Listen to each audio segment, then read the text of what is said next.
The Next Transition, Preparing for Reentry. This is the second part of a two-part webinar set and is a follow-up to the webinar delivered last summer entitled Partnering with Your Student on Their First College Experience. That webinar is available online. We are joined again by our panel of experts from Student Affairs. Dr. Heath Boice-Pardee, Associate Vice President for Student Affairs and Community Development. Dr. Heath has worked as an administrator in higher education for over 20 years and is also an instructor in the College of Applied Science and Technology at RIT, where he has developed the Higher Education Administration Master's Degree concentration focusing on service leadership and innovation. Heath has published and presented internationally on topics including philosophy of education and student affairs, peer education, and customer service leadership in higher education. Heath, can you please say hello to everyone so we can recognize who's speaking today? Hi everyone, welcome.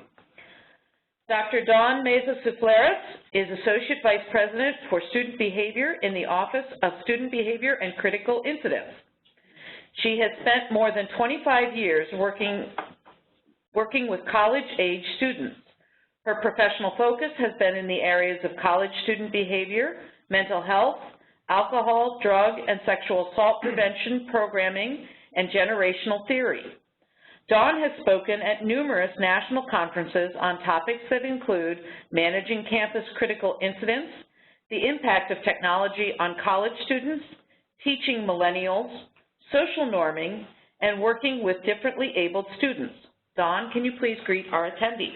Good afternoon, everyone. Shawna Lusk is the Director of the Center for Orientation and Transition. In her role, Shawna oversees comprehensive orientation and retention programs that help to ensure the successful transition of new students and their families. Her office advocates for the needs of all new students and their families and works to connect them to academic, cultural, and social resources that contribute to their holistic wellness. Shawna also serves as an adjunct instructor in the higher education program at the University of Rochester. Shawna, can you please say hello? Hello, good afternoon. And last but not least, David Bagley is the Senior Director of the Center for Residence Life.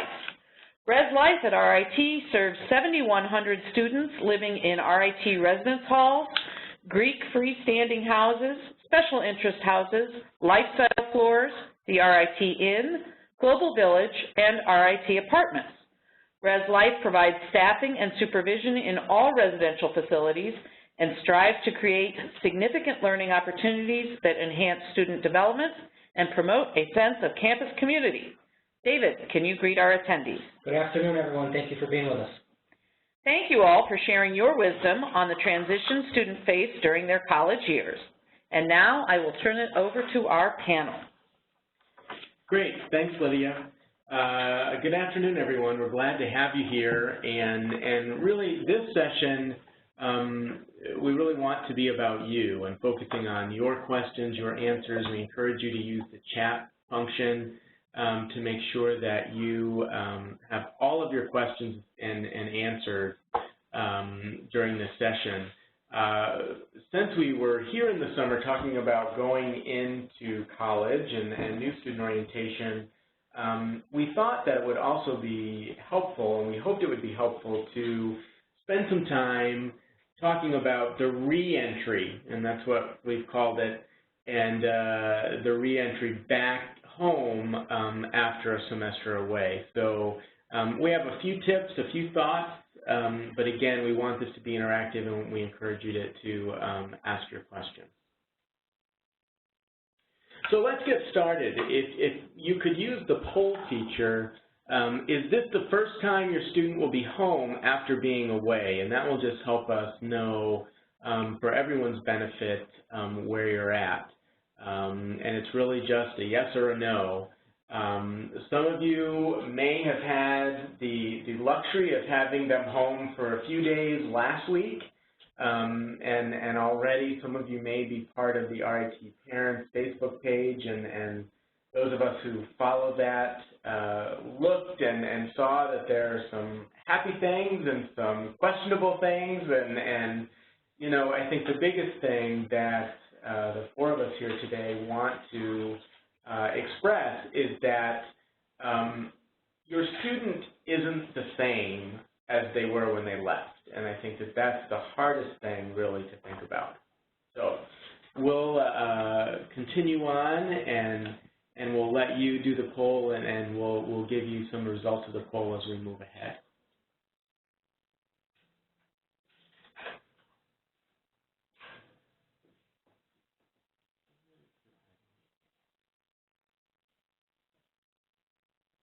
Well, it looks like that, so hold on, we're zipping ahead here. So my slide is not advancing.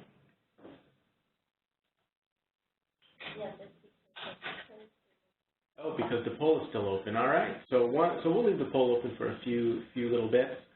I wonder if, you know, we have one of our experts here actually is the parent of a college student at RIT, and you don't live very far away, Dawn, but how was the reentry for you? Well, my son is a third-year student, so this was the, you know, round 3 of him re-entering home, and we've learned some great lessons over the 3 years about what to do and not do.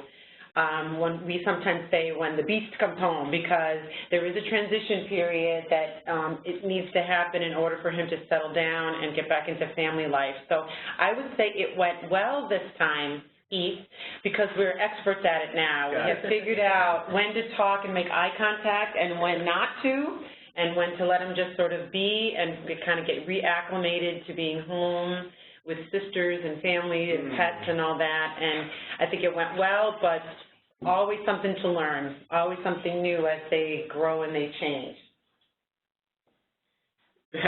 That's great. And I think that that's part of this, right? You know, we forget that we're remembering them as one person, and it's not even just the parents. There's oftentimes siblings and maybe a job and external things, and they're trying to marry all of these things together, and that can impact the reentry. Absolutely. All right. So for the poll, we saw that actually for the most part, this is not the first time that they're home. So again, we expect, though, that this will certainly be the longest time that they have been home, because they'll be home for 4 to 5 weeks. So yikes, good luck. Yeah. Good luck with that. So I'll turn it over to Shawna from, you know, really as the person responsible for orientation. And Shawna, is this the same student that I dropped off in August? I think in some ways, sure, and in other ways, not at all. Many of our families experience students coming home for the first time with a new piercing or a different hair color, sometimes a tattoo, sometimes they've changed majors, they've gained or subtracted a significant other. So a lot of the time it's the same student, and they have started to express themselves in different ways. So when you drop off your student in general in August, they were someone's child. They're still your child, but they weren't looked at necessarily as an adult or someone who had been able to manage all of their life situations on their own. Once you left, the university started to look at them as an adult and as the person solely responsible for his or her experience. And for many of our students, we find that this transition is difficult for them, and for many families, it's difficult as well, because we're just not sure where the boundary is now, how it has changed, what you as a family member may still want to take care of for your student, make the transition a little easier, and we have expected them to manage those things on their own. So they've often grown up in some way, and coming home can be a challenge because they will always be your son or daughter. For students, there may be some real mixed sense of excitement about being home. They like the quiet after living in a residence hall. They like not having to share a bathroom with other people that they're not related to. They really enjoy the creature comforts of home, but I think a lot of times, in addition to that, we find that they really enjoy spending time with friends who may have gone to other institutions or may have stayed locally, and they have not seen them in quite some time. And so I think that's one of the things that can be difficult, is that students breathe in, spend dinner, and then they're ready to go out with friends while you are ready to spend 3 or 4 days recounting what has happened over the semester. Sometimes the rules change, and as a family member, it's important for you to be clear with a student that if you have a curfew, they're not used to having a curfew for the time that they've been away at school. Has that changed? If it hasn't changed, you need to be clear with the expectations about under your roof what will be allowed and what won't be allowed. That can be something that can cause a little bit of consternation for families if students have one idea and families have another of what may be acceptable. Well, if you're thinking about that their curfew was 12 or 1 a.m. when they were a senior in high school, and that's when they're just getting started in college. So I remember my parents being ready to go to bed, and I was getting dressed to go out at 11:30 at night, and they're not quite understanding what that meant. So that's a conversation to have, because the 11 or 12 or 1 o'clock curfew may not necessarily match what their expectation is, and to find some reasonable ground. And their body clock, right? So Absolutely. Their body clock is different, and they're not used to having a curfew. At RIT, we don't have one. And if they're at another institution, they likely don't have one either. So it's them getting used to the home rules, and probably, I think for parents, getting used to thinking, what should I do? Should I let them live by their new set of rules, or this is still my house, and what happens? So that's probably something for everyone to think about before they get home, and do that, some of the things. So question on the board here: how do you suggest managing the interaction between this rules-light adult and younger siblings in the home? And that's a really good question. So a few months ago, all the siblings had the same rules, and now Susie doesn't, because Susie's been away for a while. So what do we think about that? This is Dave chiming in, if you will, in regards to the living experience. I agree with all of my colleagues, my co-panelists, if you will, in regards to some of the things that you will experience over the next few weeks when semesters or quarters come to a close, and they come home for, in many cases, at least 3 weeks, and in some cases 5 or 6 weeks. So how do you prepare for that? You know, to answer the question specifically, I think open dialogue, and when we spoke in July as the first part of this webinar, and speaking to Shawna's take, that these are young adults all of a sudden, and some of the things that they may have experienced living at their institutions are very adult-ish, if you will. They're learning and probably seeing things, in many cases, that they never have. They're interacting with students, at least in our case, with students from all over the world. And then in this day and age with technology, and even being on the campus of technology, students have access to anything at their fingertips. And so recognizing that, having that dialogue can go a long way. Some of the, we don't call them parents, but some of the folks that helped us enforce the rules within a residence hall system are typically your resident advisors, your resident directors. I would be surprised if you asked your son or daughter if they did not know who their RA was. Those are folks that live, as we mentioned back in July, they live on the same floors, in many cases, your sons and daughters, and they were there to help make sure that students were following the rules, if you will, making sure that if there was any challenges along the way, which I'm sure as you're going to have dialogue, there are in the housing and res life world, even the students that come back as second-year students and third-year students have roommate challenges, and living in a small space or a different area with relationships along the way, a lot of things can happen. So I think it's important just to recognize some of those things that happen over the course of a term, and again, to speak to the heavier part of life. We're residents' life for a reason. Students probably experience in some form or another a student getting in trouble, maybe being suspended, maybe somebody got hurt along the way. Again, our students are very busy. They're very academically motivated, so they're working and they're studying all times of the day. But then they also, we have here at RIT, we have a strong wellness program where there's intramurals into the late night and early evenings to, again, making sure that they're trying to let off some steam, if you will. So I guess understanding the residential experience probably very different than what they're going to be experiencing at home, and just being open to the dialogue.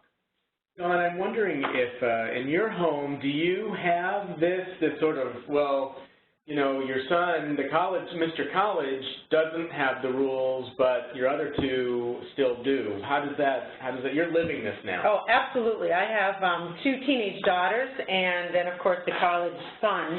And, you know, a little bit is to the younger siblings, it is a suck it up buttercup kind of thing, that the brother is in college, he's 20 years old, he's lived on his own now for 3 years, and I have to explain and remind the 2 teenage daughters that they are not adults, that they still must live by mom and dad's rules, and not that the brother doesn't live by rules, but the rules are different because he's an adult. And it takes some time, and there's always that, you know, sour grapes, life is unfair type response from the other teenagers, younger siblings. But I think they understand at some point that they're different. They can see the difference in their brother now that he's really a man. We were talking before, the difference of when I let him, you know, he left home and went as a freshman, he was still a boy, an adolescent boy, but was a boy, and now he's a man. And so it does take some time for the younger siblings to understand that.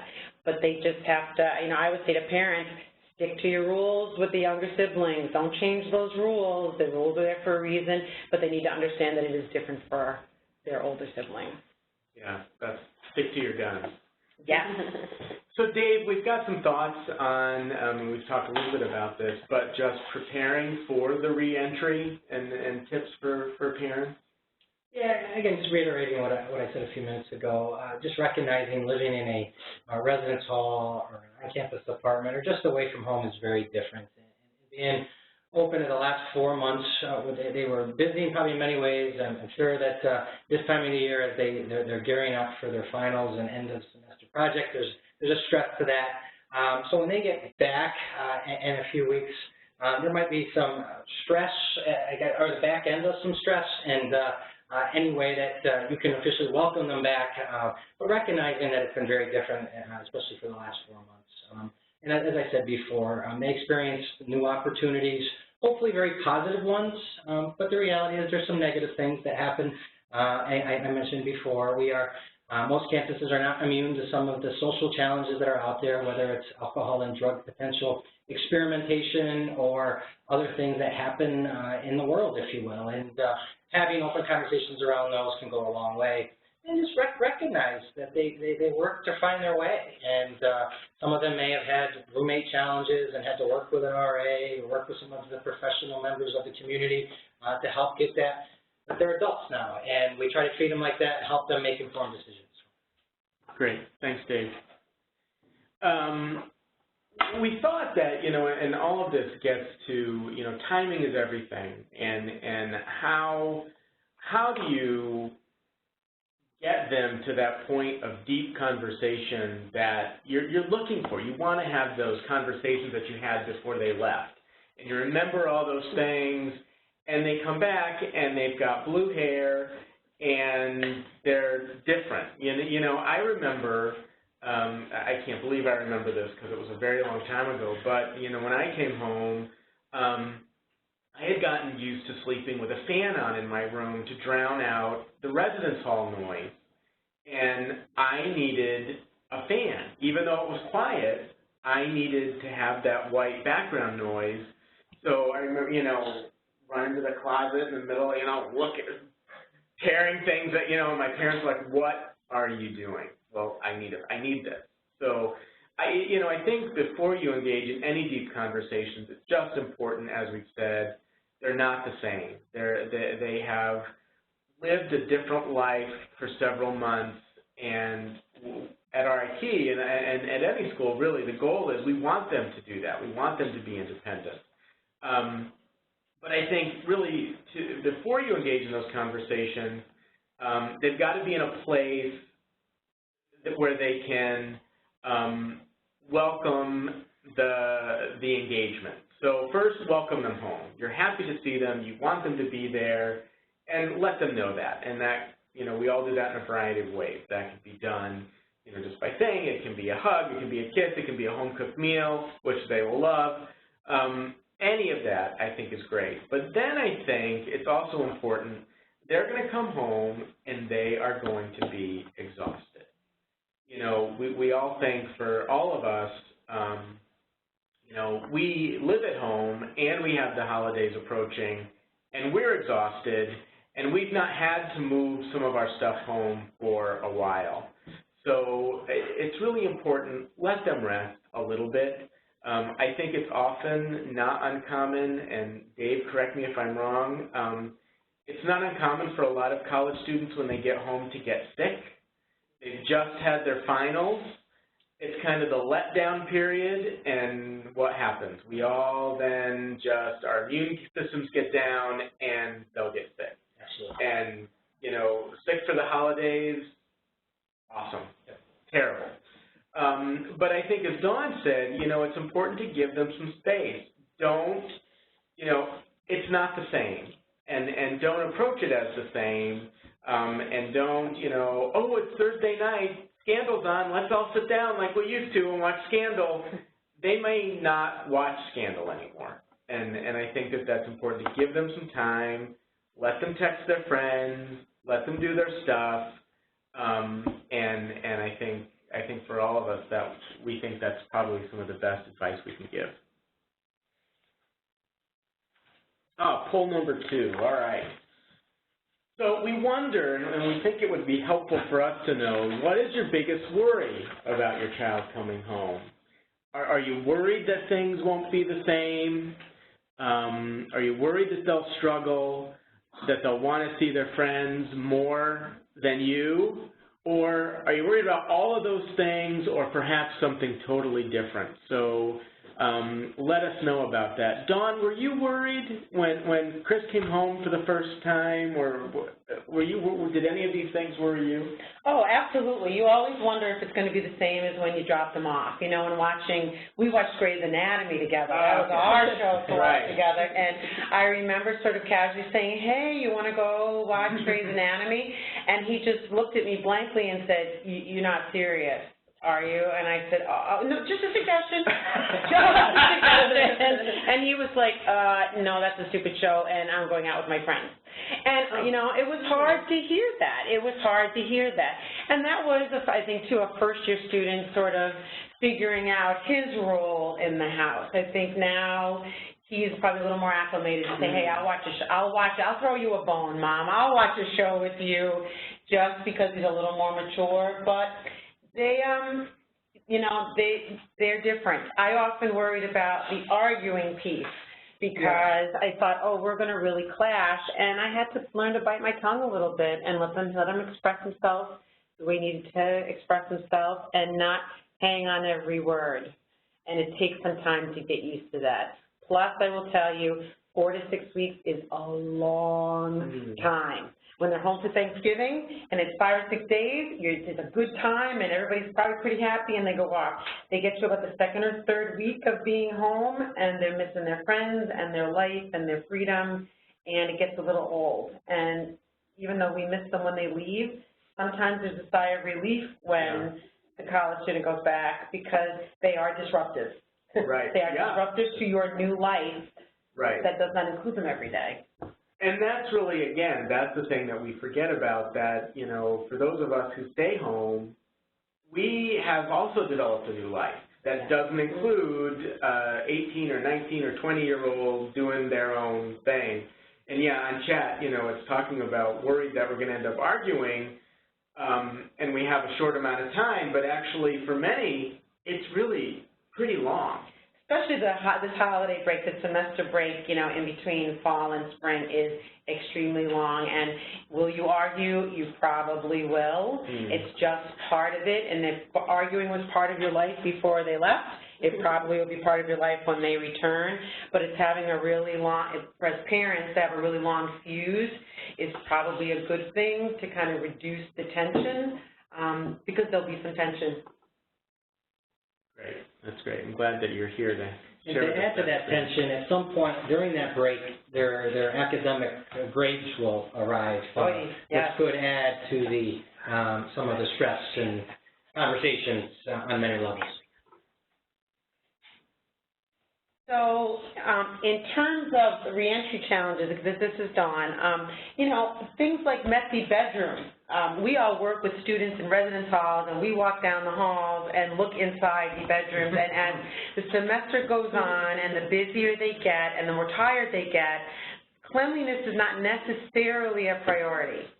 So if they were neat before they left you, they may not be neat when they come back over the long holiday break or the long semester break.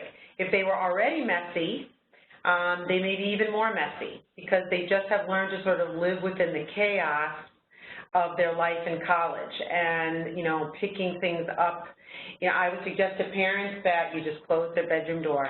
It probably would be best to tell them to make their bed every day or to pick up their clothes off the floor.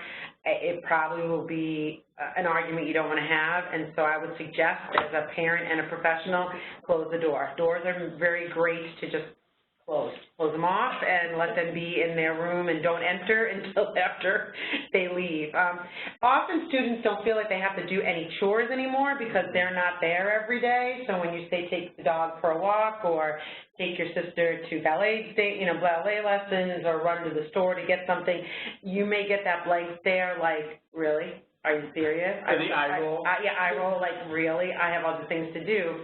They're not going to feel like they have to be part of that every day. You may have that exceptional student who will want to do chores, but many won't want to do that, and so that may be some negotiation on your part with them that, you know, we ask that, you know, while you're here, you drive your younger siblings around or you do, you know, you take the dog for a walk. That's a negotiation piece. Again, I wouldn't hand them a list of things to do because that's just going to cause extraordinary tension for those 4 to 6 weeks. Heath mentioned before about their clock is very different. You know, students are on a nocturnal clock. They sleep in naps during the day, sort of like older people. They take little naps, or toddlers. I do think sometimes they revert to like toddlers. They take naps during the day, and then, you know, about 11 o'clock at night they come alive. And so expecting that they're going to go to bed at 11 or 12 and you get up at 9 o'clock for family breakfast is probably not going to happen. And so you have to think about what kind of freedom you're going to allow them to have, because they're not going to adjust to your family schedule because they've been away from it so long. And honestly, they're tired. And we describe our son coming home as a sloth because he just lays around a lot and sleeps a lot, but they're really recharging their batteries. College students, it's a national epidemic, actually, that college students do not get enough sleep.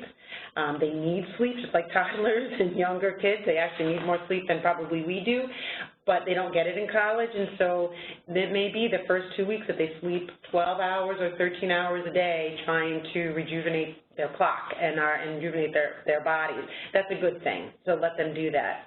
You know, and the other challenge is about boyfriends and girlfriends, and so not to get graphic, but in college there's not bed checks for the most part, and it's a little more loosey-goosey when it comes to whether boyfriends and girlfriends are sleeping overnight, staying in rooms. I know some of you are shocked by hearing this, but it is true. Your college student may or may not say anything to you about that, but they may ask the question, can my boyfriend or girlfriend come over to the house for the holidays or come stay for a week or a couple days, depending on how long, how far away they are. And you're going to need to have that conversation of where does the boyfriend or girlfriend sleep? Because chances are they are used to sleeping in the same room, and yes, perhaps even in the same bed. And they're thinking about it, if they have a boyfriend or girlfriend, about how they're going to approach it with you, and you're thinking about how you're going to approach it with them, and both are uncomfortable.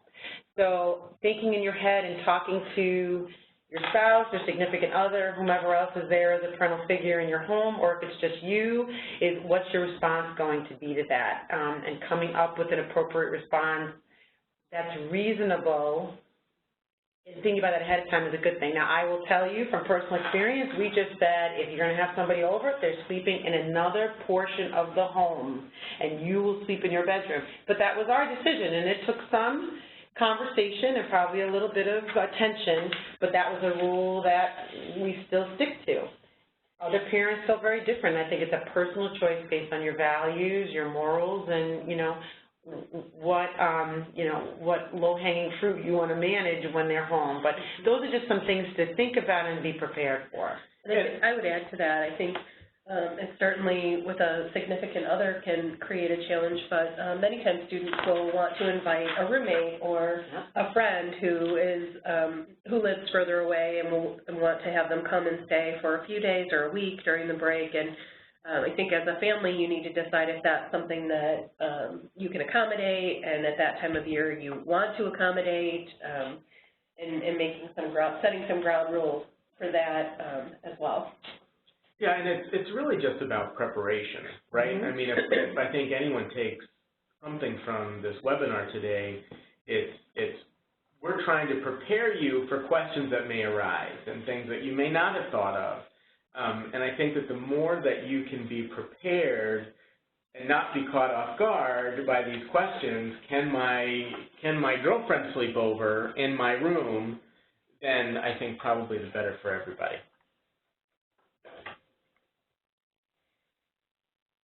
All right, so we've talked about the reentry. Now we're going to try to give you some tips for how to ease the reentry. Shawna? I think we've kind of talked about some of these things already, but a few tips that we've heard from other families, things that have worked for them.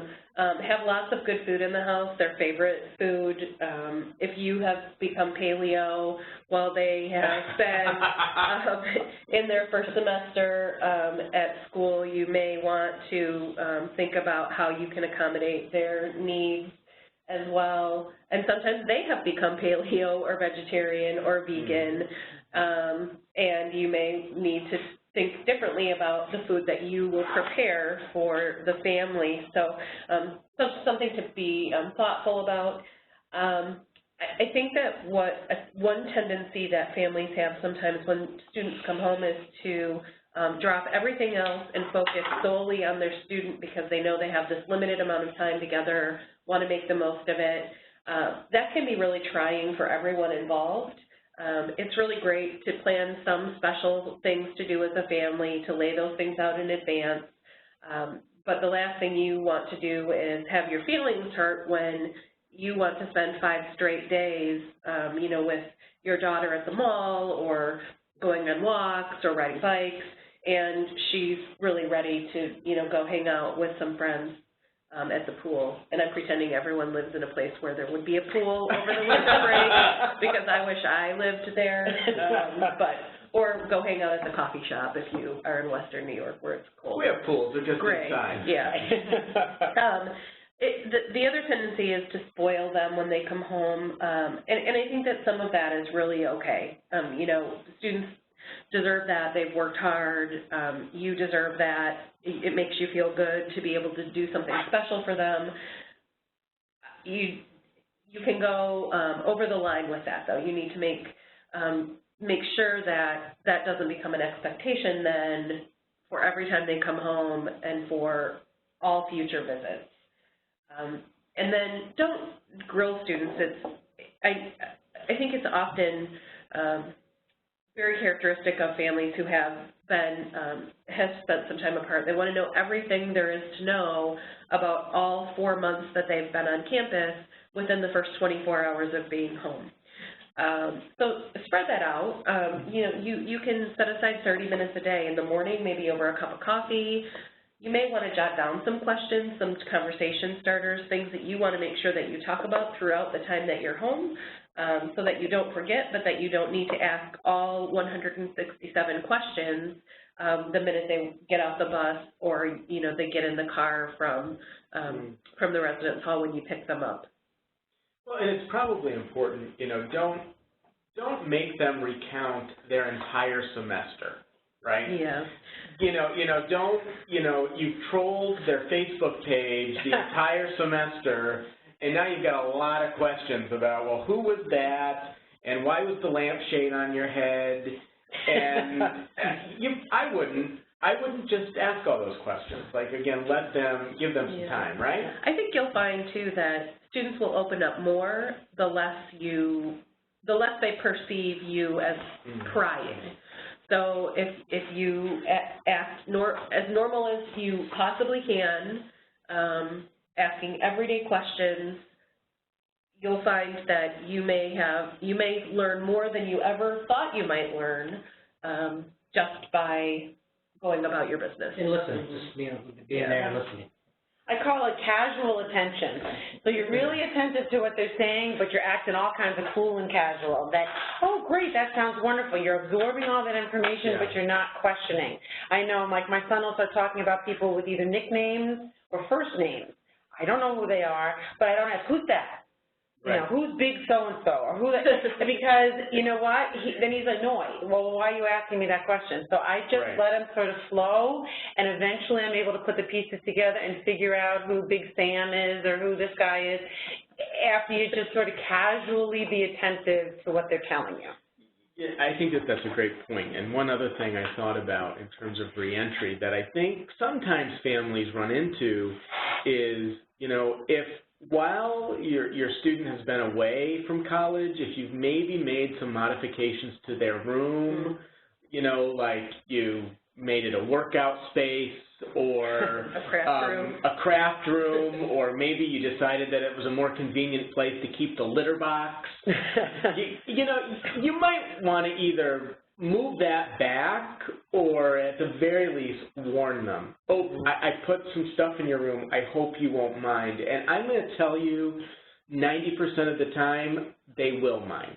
Absolutely. And a lot of younger siblings are chomping at the bit for when the older sibling leaves to go to college. And to get the bigger room. Right. And, you know, our suggestion is, when I've had parents ask me this, is tell the younger sibling it's not an option. If you've already done it, don't try to start moving it back in the next 5 or 6 days, but make sure that the college student knows that she no longer has that room. But I'm all about let them graduate college, and then you can give the sibling the room or make it your workout room or meditation room. But they do need to have a space with their things in it when they get back and not sleep on a couch. So I might advise you do still have 5 or 7 days to switch it off back. Just take a tablet around, do whatever you need. The sewing machine back in the basement. Yeah. So, Dawn, parents versus wild, what are some more survival tips? I was trying to think that it really is, especially the first year, it is really about surviving this long period of time. And I was thinking about man versus wild, so came up with parents versus wild. You know, be prepared for the unexpected. There may be, again, appearance to likes and dislikes. You know, this may be a student who never ate a piece of broccoli the entire time that he lived under your roof, and then comes home and says, I'm a vegan. And you're like, what? You never ate anything green other than Jell-O when you lived here, and now all of a sudden we're organic, and so you just never know what to expect, and so just be ready for the unexpected, from political views, music taste, clothing, friendship choices, interests. You'd be surprised in even 3 or 4 months the dramatic change that our students go through. You know, get out in front of it early. Talk to your student, at least, you know, on the surface, about the rules, about curfews if there's going to be one, about boyfriends and girlfriends. But again, don't hammer them the moment they walk in the room. I just try not to make too much eye contact when they first come home. Hi, love you, happy you're here, and then I let them settle. I let him settle, and then when he gravitates back down to the kitchen, offering a beverage, how about a soda, and then start some of those conversations. But give yourself space, too. It's really easy to be disappointed because we build up in our head, especially once they're first year away, how excited we are to have them for 4 to 6 weeks during the semester break, and then they treat it very nonchalantly. They want to see their friends 10 minutes after they're home, and you can be very frustrated, and the first thing you might say is, I've been waiting for you to come home, and you don't want to spend any time with me. Give yourself some space. Literally walk away, go do something else, take lots of deep breaths, and just enjoy maybe those 15, 20 minutes that you may get that are really meaningful in a span of even a day. May only be 20 minutes, but just give yourself some space too and keep busy. Holiday traditions may be very different. So for instance, if your family decorates the Christmas tree or lights the menorah together or goes to a certain thing every year during the holiday time, and your college student says, I am so not interested in doing that. I do not want to put any ornaments on the tree. I do not want to go to religious services. I don't believe in any of this anymore. Just be prepared. And so that's either the whole family changes or you give them the choice not to participate and you continue the family tradition and they can meet you out for coffee or meet you at home when you come back, but that's something that's really hard because they, in their mind, are going to be starting their own view of the holidays and what that's like, and that might look very different than what they're used to. Or even, I was thinking, Dawn, what if, our tradition is we decorate the tree on the first Saturday of December, and that's already passed, and sorry, college student, you weren't here, we decorated the tree without you. Yes. And I think you got to let them know that ahead of time, just to let them know, even if it's a quick text, when you're doing it, saying, hey, or send them a picture of the tree, and they may, grumble a little bit about missing a piece of a tradition, but you just have to explain to them honestly, too, that even, you're not here, so we have to move forward with the things that we do because of siblings, because of grandparents, because of timing, and they eventually will understand. They may grumble, but they will understand. And it's just really finding a balance that they truly have been living an independent life for the past 4 or 5 months, and even though you always see them as your child and they have family responsibilities, they are an adult, and you need to give them that space, that rope to kind of manage their own life. It is your house, though, and it is your rules. And so, I suggest that you have some flexibility with that, but if there are certain things that are extremely important to you and your family in terms of values and morals and traditions, explain that to your college student, and hopefully they'll understand that. They may kick and scream about it, or they may just reluctantly say okay and sort of roll their eyes and participate. I just think you got to sort of look away and just let it happen, but it is still your home, and they still need to live by your rules. It is very easy for parents to want to criticize or give, call constructive feedback about their experience during the semester, about their hair that is blue or their tattoos or whatever they have come home with. And, pick and choose your battles. Pick and choose the conversations because they honestly aren't going to be very interested in everything that you have to say about their choices unless they ask. And if they ask you, let them know how you feel. There's a lot of research out there for younger kids. How do you get your kids to talk to you about their life or what they're doing? And they talk about, do something with them that they really like to do.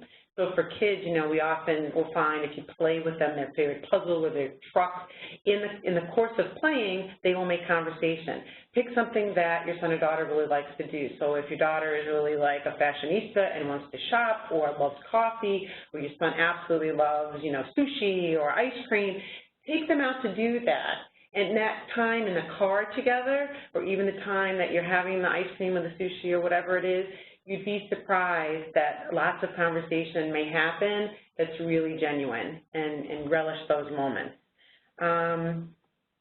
Enjoy who they are. You've given them the basis, the foundation, and you've given them wings. And they have flown. They've gone to college, and now they're coming back, but not really to nest for too long. It's sort of a moment, a moment to revisit everyone, and then off they go again, and be proud of what they've become because you've given them the wings to do that. And you really want to start those conversations, though, a little bit about what's next for them. So grades is a perfect thing that got brought up. Dave brought that up. Grades are going to be posted. And it's not like the old days where they will come home to you in an envelope. They will see them on the computer and may or may not want to show them to you. But I think you've got to have those talks about they need to share their grades with you, and that's just part of the deal of you supporting them to go to college. And then, what courses are they taking and what are they going to do maybe differently for the spring. But don't do all that in one dinner. Casually have those conversations all along the way when there seems to be a small opening through the door to run in. Have them, but don't have them all at once because they're going to feel grilled, and when students of this age feel grilled, they clam up like you would not believe and may not open up again. So it's a lot about tasting. If I can interrupt our panel 1 second, we do have one question, and it's a question about, with all these changes with your child that may have happened over the last semester, is there something that you should be looking at that would really set off an alarm for you that maybe there is something wrong with your child that's transitioned over the last semester? And I definitely think if there are really severe changes, and we're not talking, blue hair and that kind of stuff, but if there are really changes in terms of mood, if they seemingly are very depressed, they are much less social than they were when they were in high school, if they're not willing to communicate at all, and that's not something just really looking for something that's outside the box. If they, complain a lot or talk really negatively about their experience at college to try and find out what's happened for them. If there's an extreme weight gain or extreme weight loss, again, those body conversations are really difficult, but that might be something that indicates either, not eating properly on either end. If they are not showering, a family rule can be you need to shower every day, but if there is something going on where they're not taking care of themselves, that may be an indication. Grades are interesting because your son or daughter may have done really, really well in high school and really, didn't do well during the first semester. That may be because it's a change in transition. But if they failed all their classes or close to that, that's a conversation to have. And from other colleagues here, what are other things that we may see that would be of concern? I would just add to what Dawn said, your child better than anybody else. And so if the child that comes home is a complete opposite of the child who left to go to school in the fall, or if there are things that are completely out of character beyond just the natural maturing process and growing up a little bit and being a little bit more independent, those are things that you would want to watch for. You're the one that knows more about your student than anybody else. And I would just chime in regards to potential alcohol use or abuse or drug use or abuse, and recognizing in some cases, and we know that some of our students have experimented with both before they even got to their college campus. So when they have this independence over the last 4 months, has that changed? And just recognizing that. Yeah, and I think the interactions with the family, I think there's lots of things. Again, if, it's not about the blue hair or the piercing, if they are just an absolutely different person and you can't even recognize, your kid in there, then I think those are the real things that you really need to look at and try to address with them, with a physician, with some sort of professional like that. The whole drug and alcohol piece too is something that we didn't talk a lot about, but certainly drugs would likely be not legal, maybe legal where you live, but that's a bit of a different conversation. But different families will approach alcohol use in different ways. And so you may allow your student to have a glass of wine with dinner. You may not be upset if they go out with friends and come home and have had a drink or two.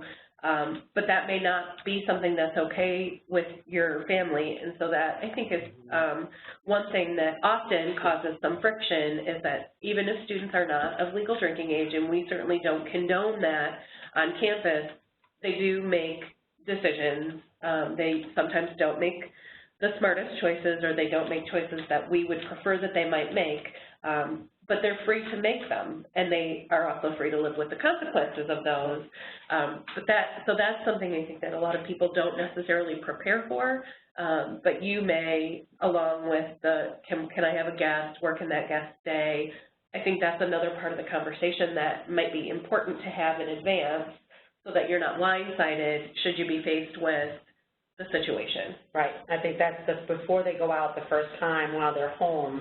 And maybe they already did over the Thanksgiving break, but is to have that conversation about family expectation. And certainly having younger siblings around and the impact there, all that should be taken into account when you're making, setting the house rules for that college student coming home. And I think in some ways, Dawn, it's important to, if there are siblings or others living in the house, prepare them as well. Susie isn't the same. Susie's grown a little bit. But I also wanted to say that, if during the break, most schools, many schools will be closed during the Christmas holiday and the New Year's holiday. But beyond that, there are professionals like us here. So if you have questions about your son or daughter or your concerns, you can give professionals like us, either at RIT or at other places, a call or an email, and we can help walk you through some of that. And there's a question, because we've just got a few minutes left, but question about, do students come home with work or an expectation from the university that they're going to prep for the upcoming semester? And the answer really is no. I mean, unless they've had an incomplete or something like that, they're done. And, I don't know, people worry about brain drain during that time or whatever else. I would look at it more as a rejuvenation time. Yeah. They might pick up a book, they might read a novel for fun, or play video games. Oh, I don't know. We have a lot of that here. Let them do that. Let them recharge. Let them rejuvenate. We don't call it a break for nothing. Exactly. And it might be a little rough. Reentry can be a little rough, but you know what? They do leave. And there is a time that you may be a little relieved when it's time to send them back, or you're driving them back to school, or they leave on their own because they're taking transportation, they have their own car. I think there's many parents that I know, including myself, but there's a little sigh of relief that the chaos and the hurricane of having them home for 4 to 6 weeks has ended. But you miss them. You will miss them. And, you'll be excited for whatever that next visit's going to be. And you'll cherish that. And you'll be a little more knowledgeable about how to manage them the next time. Yeah, that's great. Well, we have a couple minutes. If anyone has a question, we're happy to field those questions. You can enter them via the chat function, but I'm sure I speak for all my colleagues when I say we've really enjoyed this time, and hope it's been helpful. Hope we've given you some good tips, and hopefully haven't scared you too terribly much about what to expect. But I think in the end, those of us who have worked at a college and university for a long time, I dare say between the four of us, there's probably 100 years of experience, which is sad.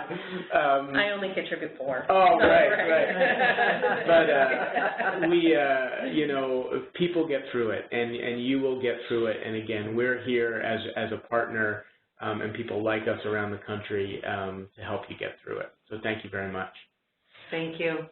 Well, we thank Dawn and Shawna and David and Heath very much for their expert panel participation today. We will put a plug in that if you are parents of RIT students, certainly the Student Affairs Office is very open if you have concerns or questions about your student, to contact them, and they're happy to talk to parents to try and get you, especially through this first year transition. And I think that is largely the case no matter what university your student attends, that the university really is there to try and help your students be successful and also help them manage their new life and new relationship with their families. I would also share, if you are parents of an RIT student, there is an RIT Parents Facebook page, and you should make sure you are connected to that because it is another good resource for parents to learn information about their students' life here on campus. So thank you all for joining us. That is all the time that we have today. If you do have additional questions, you can email them to ritalum@rit.edu, or you can tweet them to @RIT_alumni with the hashtag #MeRITWebinars, and we will direct your questions to the panel members.